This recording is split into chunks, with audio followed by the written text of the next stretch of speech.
প্রিয় শিক্ষার্থী, আমি মোহাম্মদ রওশনুল আলম আশরাফি, সহকারী শিক্ষক, সোমতলা তফসির মেমোরিয়াল উচ্চ বিদ্যালয়। আমি আজকে নবম শ্রেণীর রসায়ন বিজ্ঞানের পঞ্চম অধ্যায়ের রাসায়নিক সংকেত নিয়ে আলোচনা করব। আমাদের আজকের আলোচ্য বিষয় রাসায়নিক সংকেত।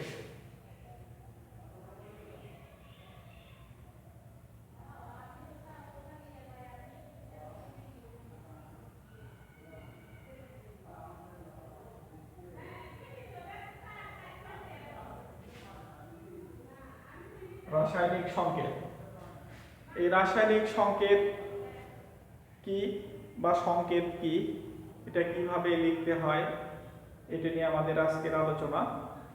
আমরা প্রথমে এই রাসায়নিক সংকেত লিখতে গিয়ে যেটা সমস্যার সম্মুখীন হয় যে কোন পরমাণু কতটি একটা আর একটার সাথে যুক্ত হবে বা কিভাবে লিখতে হবে, এইটা আমাদের জানতে হবে। এই রাসায়নিক সংকেত লেখার পূর্বে আমাদের জানা দরকার যে কোনো মৌলের যোজনী কত। যোজনী কি?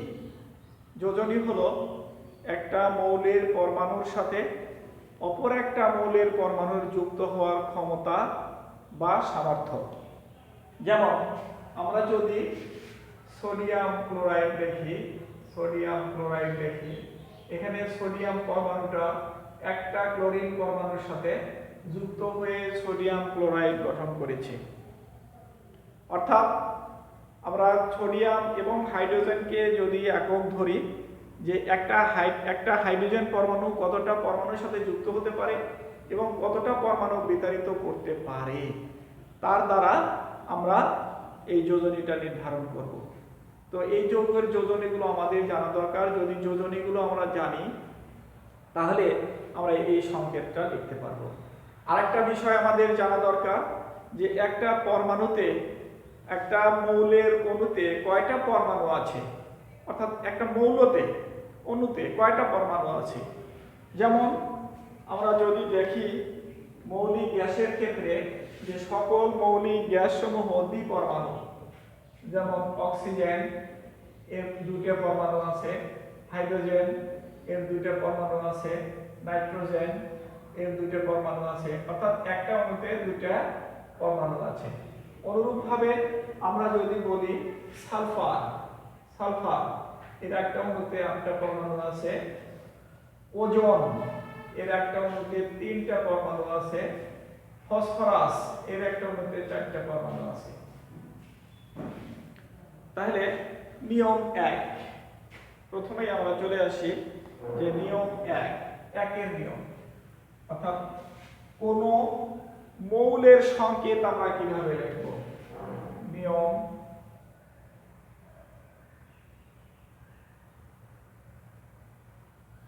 1, এখানে আমরা মৌলের সংকেত,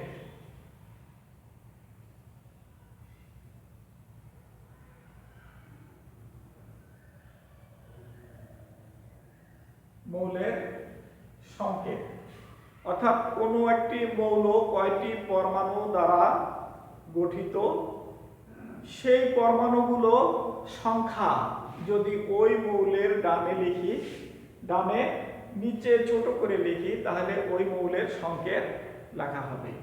যেমন অক্সিজেনের ক্ষেত্রে অক্সিজেন এর সংকেত O2, অর্থাৎ অক্সিজেনের একটা অণুতে দুটো পরমাণু আছে, এই দুটো পরমাণু নির্দেশ করছে, অর্থাৎ এটা অক্সিজেনের একটা অণু। অনুরূপভাবে হাইড্রোজেন এর সংকেত H2। আমরা যদি ওজোন লিখি তাহলে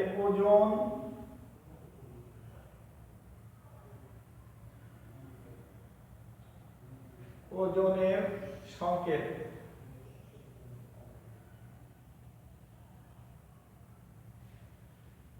O3। যেহেতু ওজনে একটি অণুতে তিনটি পরমাণু আছে। অনুরূপভাবে সালফার এর সংকেত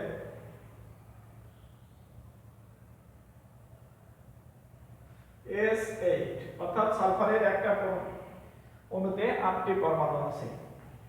P4 ফসফরাস, ফসফরাস এর সংকেত সমান হলো P4 অর্থাৎ ফসফরাসের একটি অণুতে 4টা পরমাণু আছে। এখন নিয়ম 2, নিয়ম আমরা যদি যাই, এখন আমরা নিয়ম 2 এ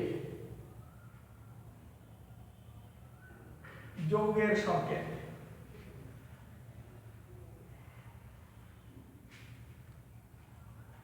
নিয়ম 2 যৌগের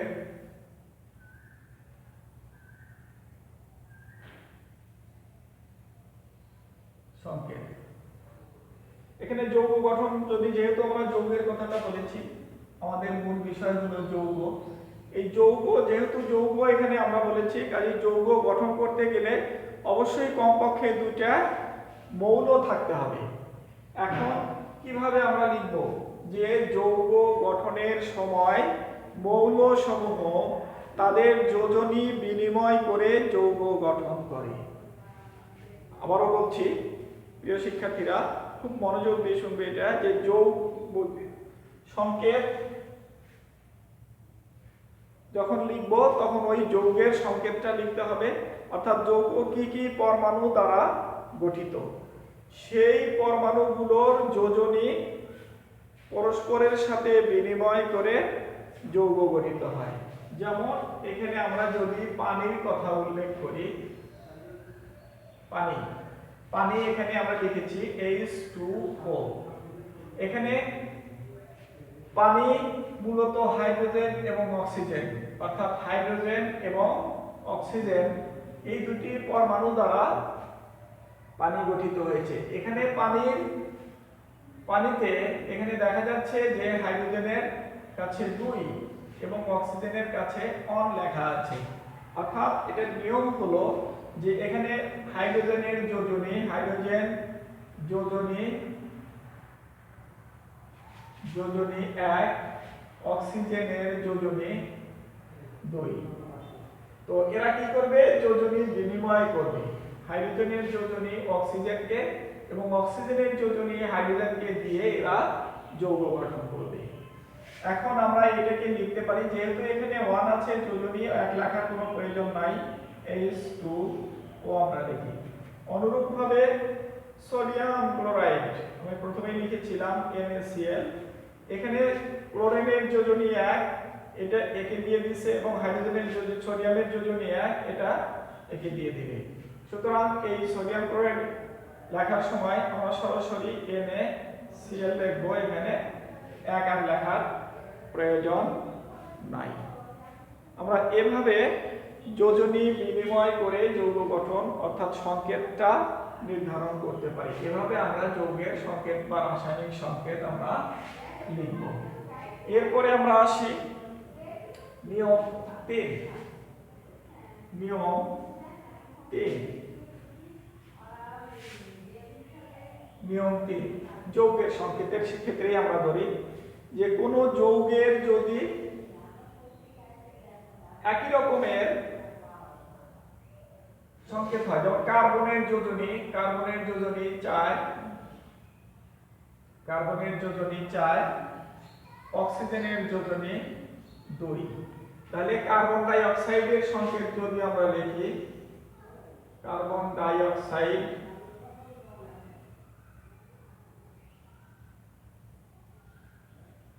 যদি লিখি, আমরা লিখব C2O4।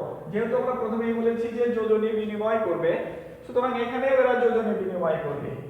এখানে নিয়ম 3 একটা বিষয়টা আমাদের দেখতে হবে যে যদি কোনো সংখ্যা দ্বারা 2টা পূর্ণ সংখ্যাকে বিভাজ্য হয়, তাহলে সেই সংখ্যা দিয়ে এটাকে ভাগ করতে হবে। অর্থাৎ এটাকেও যদি আমরা 2, এটাকেও যদি আমরা 2 দিয়ে ভাগ করি, তাহলে C1O2 অর্থাৎ CO2 এই হচ্ছে কার্বন ডাই অক্সাইডের সংকেত।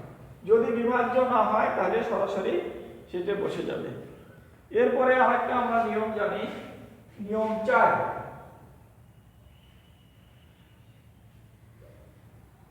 প্রিয় শিক্ষার্থীরা, তোমরা অবশ্যই যৌগমূলকের নাম শুনেছ।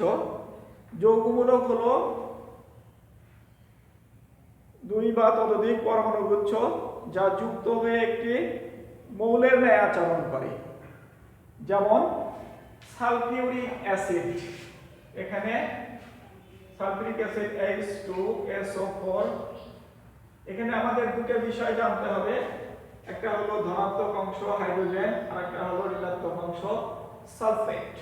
অর্থাৎ এখানে হাইড্রোজেন, সালফার এবং অক্সিজেন মিলে গঠিত যৌগ।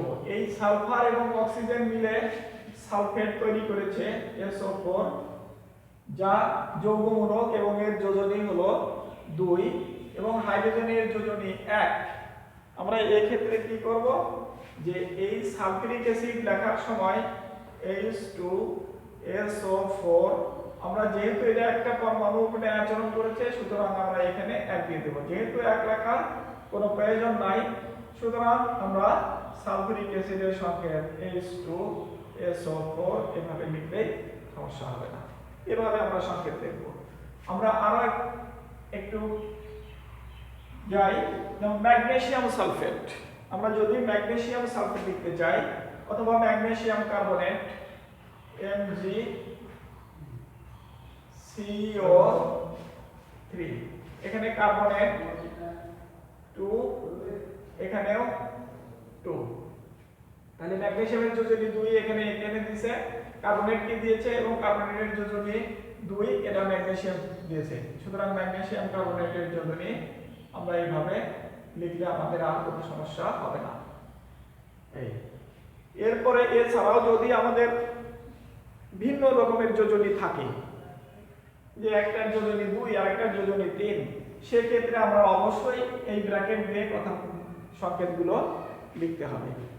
এরপরে আমরা পরবর্তী ক্লাসে গাঠনিক সংকেত কিভাবে লিখতে হয় আমরা সেটা দেখাবো। ধন্যবাদ সবাইকে।